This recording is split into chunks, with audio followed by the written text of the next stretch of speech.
Hello, gap filling with clue. This is our third practice class. এর আগে আমরা দুটো ক্লাস করে ফেলেছি, দুইটাতে দুইটা প্যাসেজ দেখেছি। সো এটা আমাদের তৃতীয় প্যাসেজ এবং third class. So don't watch time, we should start. এই যে ওয়ার্ডগুলো দেওয়া আছে, এই ওয়ার্ডগুলো দিয়ে আমাদেরকে এটাকে সলভ করতে হবে, গ্যাপগুলো পূরণ করতে হবে। সেক্ষেত্রে আমরা ইচ্ছা করলেই এই ওয়ার্ডগুলোকে চেঞ্জ করে দিতে পারবো। কীরকম করে?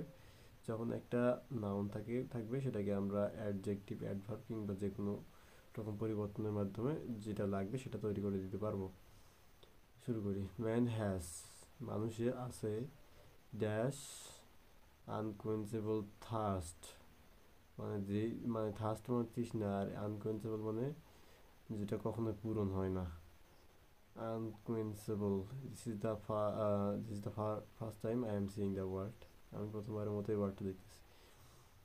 Dash knowledge can man has thirst, এটা হচ্ছে এটা হচ্ছে নাউন, এর আগে আছে অ্যাডজেক্টিভ, এর আগে আমরা একটা আর্টিকেল দেব। ম্যান হ্যাজ অ্যান কেন দিলাম? কারণ এখানে এই যে এটা হচ্ছে ইউ ভাওয়েল ওয়ার্ড। তারপরে থার্স্ট ফর নলেজ, মানুষের জ্ঞানের তৃষ্ণা কখনো নেভে না। মানুষের একটা অপরিমেয় জ্ঞানের তৃষ্ণা আছে। তারপর হি is never satisfied with, he is never satisfied with, কিছু বলার দরকার নেই, স্যাটিসফাইড যেখানে থাকবে সেখানে অবশ্যই উইথ দিতে হবে। স্যাটিসফাইডের পরে প্রিপোজিশন হিসেবে সবসময় উইথ থাকে। এই স্যাটিসফাইডের পরে প্রিপোজিশন হিসেবে সবসময় উইথ থাকে, সেটা তুমি লিখে নিতে পারো। He is never satisfied with what he has known and seen, মানে সে কখনোই সন্তুষ্ট নয় যা সে জানে এবং দেখেছে। মানে বাংলাটা এখানে যদি দেখি, যা সে দেখেছে ও জানে তাতে সে সন্তুষ্ট নয়। ফর দিস, সেই কারণে, he said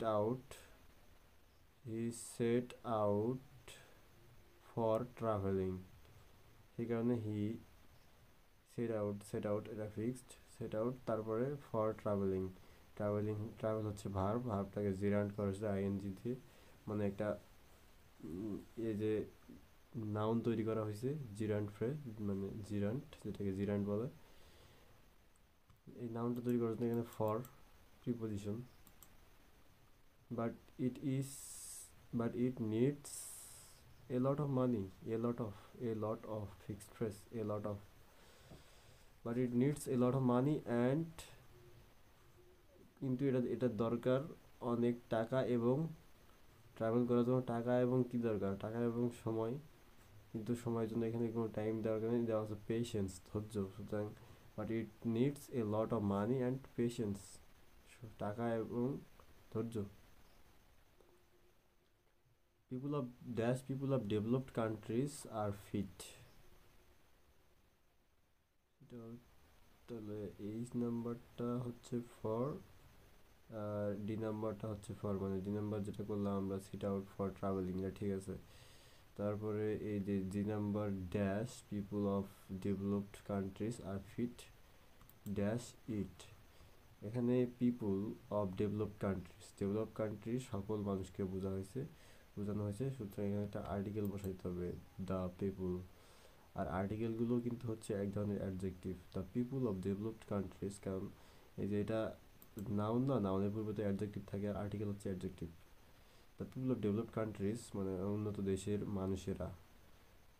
the people of developed countries, পিপুলের অর্থ কিন্তু সবার লাস্টে করতেছি, উন্নত দেশের মানুষেরা, আর ফিট উপযুক্ত, ফর ইট মানে কোনটার জন্য?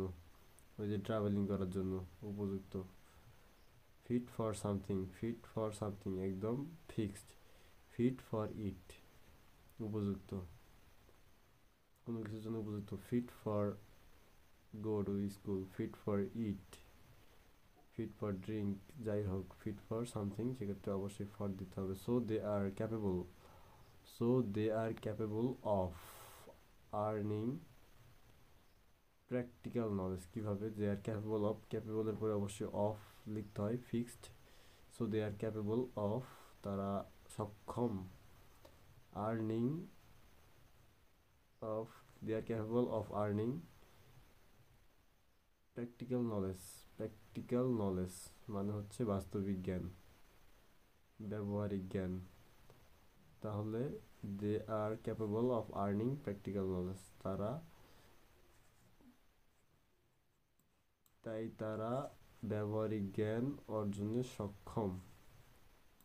So they are capable of earning practical knowledge. Knowledge হচ্ছে নাউন, প্র্যাকটিক্যাল হচ্ছে নাউনের অ্যাডজেক্টিভ। ব্যবহারিক জ্ঞান, জ্ঞান হচ্ছে নাউন, আর এটা হচ্ছে তার অ্যাডজেক্টিভ।